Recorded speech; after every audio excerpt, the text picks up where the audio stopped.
Punt It Long, episode 9.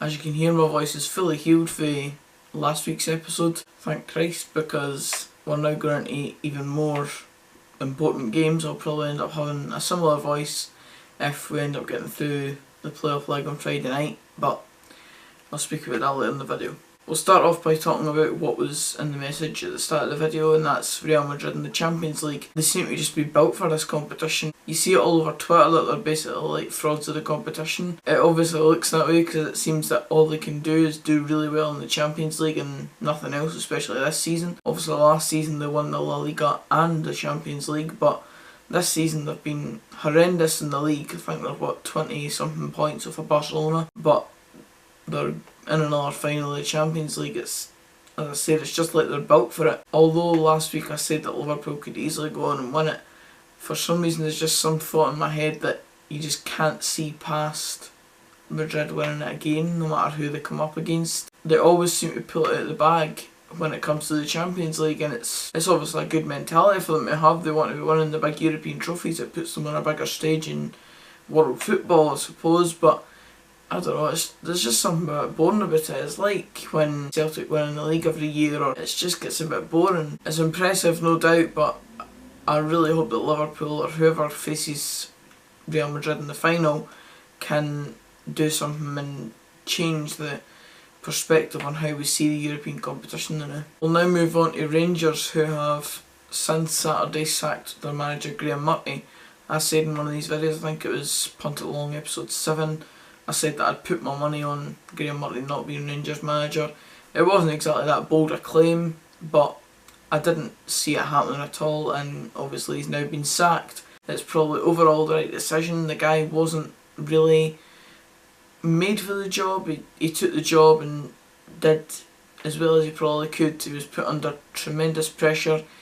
He accepted the job though, and he put himself in that position to be scrutinised and whatever.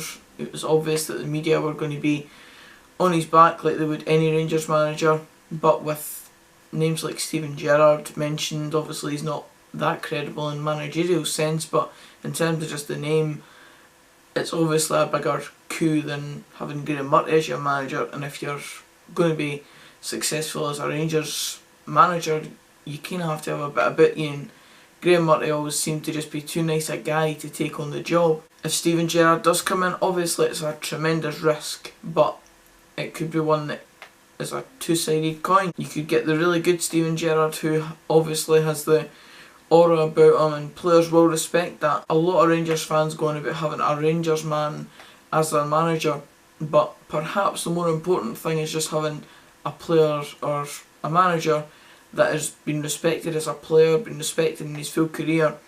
And in the modern era, maybe it doesn't matter if you're a Rangers man to the squad of players that you're managing. Maybe it just matters that you've got a good reputation throughout football, and Steven Gerrard definitely has that. He's obviously played a lot of games for Liverpool, and as I said, he's a well respected figure. It could go either way. I really hope for the Scottish football and for Steven Gerrard's sake that it doesn't go tits up, because if it does, then I just feel like his managerial career's kind of hit rock bottom before it's even started. Now we'll quickly take a journey back to the Punt It Long episode where I talked about Fraud FC, and my goalkeeper was Joe Hart. I was watching the West Ham versus Man City game, I believe it was. Adrian was in goal. Joe Hart, I think, was either on the bench or injured or whatever. And the first goal went in. Leroy Sané had a shot, it deflected off of Patrice Evra and went in.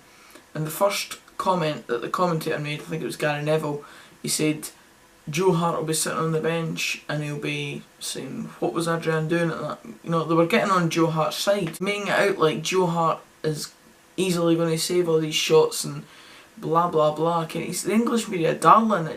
It gets on my nerves. I really can't stand it when they just stick up for a player just because of a reputation. He's not been anywhere near the standard that even West Ham need this season, and to keep coming out with comments that Joe Hart is this brilliant goalie and he's going to get called up for the World Cup and he should be in contention for a start, I just don't see the reasoning behind it.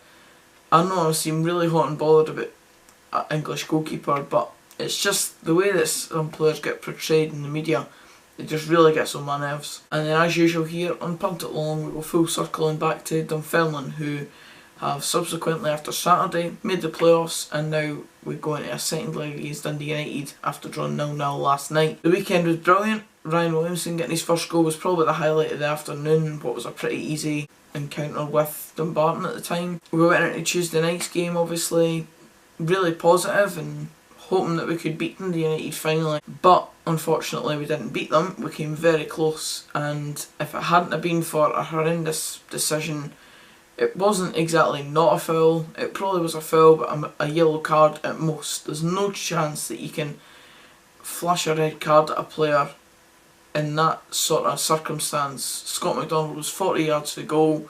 He's not exactly the fastest player, and I know that's not what the referee should take into consideration, but there was defenders back, there was no chance it's a red card, and I seriously hope that we've appealed that decision and that Ashcroft can play on Friday, because one, he's a vital player for us, and two, it could seriously shape the tie. It could mean that we need to play a totally rejigged defence, and that would really damage our chances. I think we're going to play probably behind the ball a lot on Friday at Tannadice unless we can get an early goal and really settle the nerves, but I can see it just being a nervy affair, and I wouldn't be surprised if it's another draw and we go 8 extra time and penalties. The playoff schedule has been documented well that it's a gruelling schedule. You've got 6 games in 20 days or something like that, and for any team to come through that, it's going to be a remarkable achievement, and obviously the only teams that can do that are 3rd and 4th in the Championship. The playoffs are really built for the Premier League team, it's built in favour of them, and whilst you can understand it, it's very frustrating for fans of the teams in the Championship because it gives you less chance of getting there, and we've done well enough to qualify for them, and the teams in the Premiership have played really bad this season and managed to find themselves in the playoffs. It's another one of those ones where it's a bit of a double-edged sword. If you're a Premier League team, then you're probably quite happy with how it is, but if you're a Championship team, you're probably feeling a bit hard up by the fact that you have to travel all this way, and for your players to keep playing these high intense matches and then going to the final against a team that's a division above. I'm really hoping we can do something on Friday though, because it will be one of the best days that most fans will have had in recent years. It'll really dispel any negativity that was seen throughout this season, because we'll finally defeat Dundee United, we'll get through to a playoff semi-final which we'll have a big chance in, and I don't know, there's just a feeling about me that if we get past this leg then we've really got nothing to fear.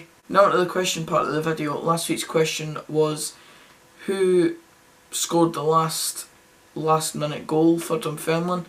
There was only 2 options and they were both Nicky Clark. I basically just asked you what one was correct, and there was 5 answers. 4 were for the 89th minute goal and 1 were for the 91st, and the 89th minute goal was the correct answer, so well done to the people who got it right, and here's hoping you can do it again this week.